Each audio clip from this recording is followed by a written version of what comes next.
Thank you very much, ladies and gentlemen. I'm very glad to be with you. I will try to keep my remarks brief. I speak to you as a historian of the region, a historian of Eastern Europe, and specifically as a historian of mass killing and political atrocity. I believe that the discussion we're having today about this word, Russophobia, can clarify something very important about the character of Russia's war of aggression in Ukraine and about the character of Russia's illegal occupation of Ukrainian territory. I will limit myself to two main points. My first point is that harm to Russians and harm to Russian culture is primarily a matter of Russian policy. And so that if we're concerned about harm to Russians and Russian culture, we should be concerned about the policies of the Russian state. My second point will be that the term Russophobia, which we are discussing today, has been during this war a form of imperial propaganda, a form of imperial justification for Russian war crimes in Ukraine.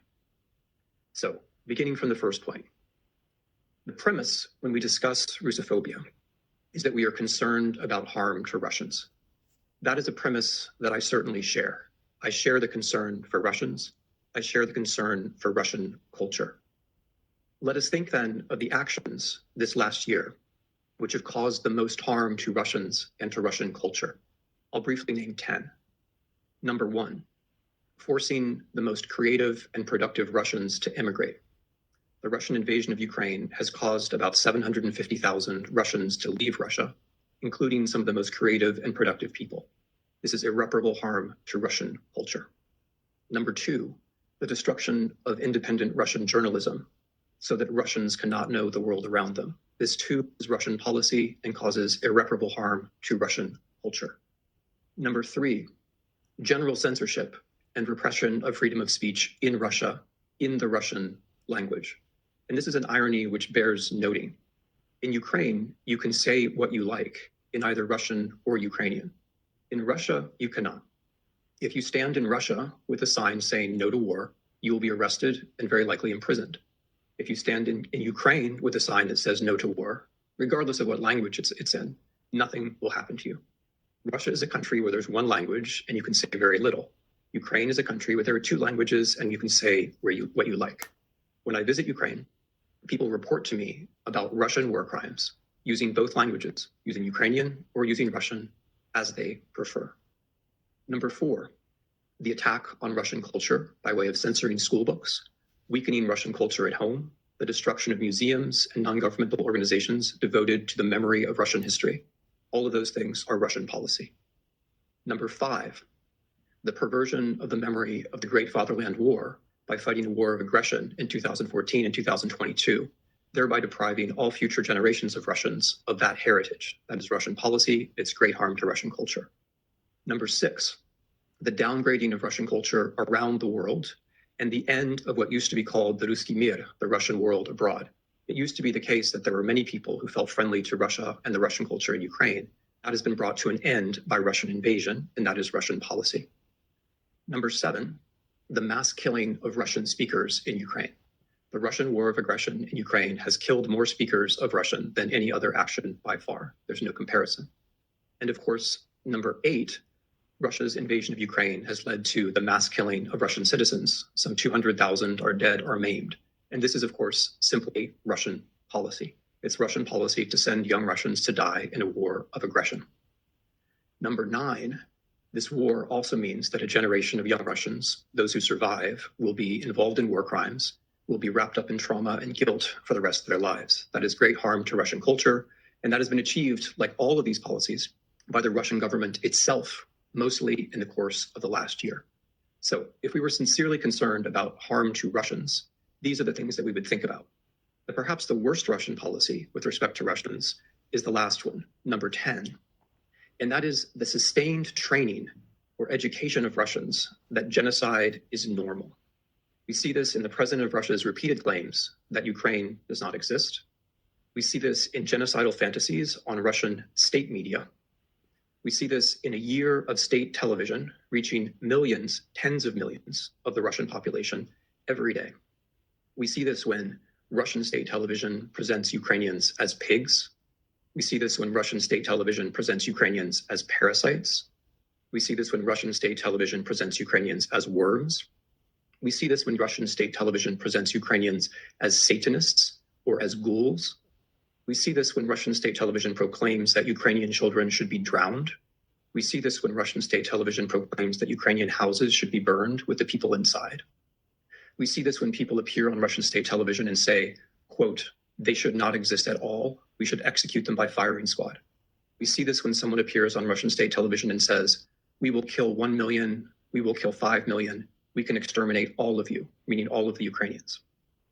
Now, if we were sincerely concerned about harms to Russians, we would be concerned about what Russian policy is doing to Russians. The claim that Ukrainians are, quote unquote, Russophobes is one more element of Russian hate speech. In Russian state television, those other claims about Ukrainians are intermixed with the claim that Ukrainians are Russophobes. So, for example, in the statement where the speaker claimed that all Ukrainians should be exterminated, the reason he gave is that they should all be exterminated because they are Russophobes. This brings me to my second point. The claim that Ukrainians have to be killed because they have a mental illness known as Russophobia is bad for Russians because it educates them in genocide. But of course, such a claim is much worse for Ukrainians. And this is my second point. The term Russophobia is a rhetorical strategy that we know from the history of imperialism. When an empire attacks, the empire claims that it is the victim. The rhetoric that Ukrainians are somehow Russophobes is used by the Russian state to justify a war of aggression. But of course, it's the war of aggression, it's the setting that matters. The invasion itself, the destruction of whole Ukrainian cities, the execution of Ukrainian local leaders, the forced deportation of Ukrainian children, the displacement of about half the Ukrainian population, the destruction of hundreds of hospitals and thousands of schools, deliberate targeting of water and heat supplies during the winter. That is the setting. That is what is actually happening. The term Russophobia is a claim by the imperial power that it is the victim, even as it is carrying out a war of atrocity. This is historically typical behavior. The imperial power dehumanizes the actual victim and claims to be the victim.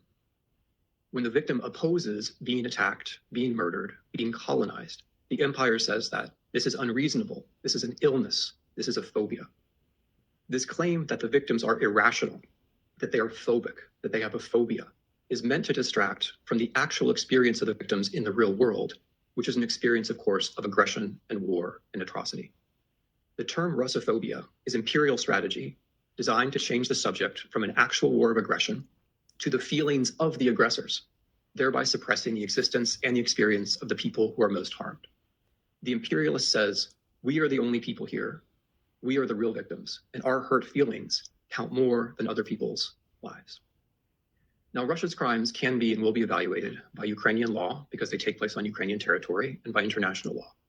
To the naked eye, we can see that there is a war of aggression, crimes of humanity, and genocide.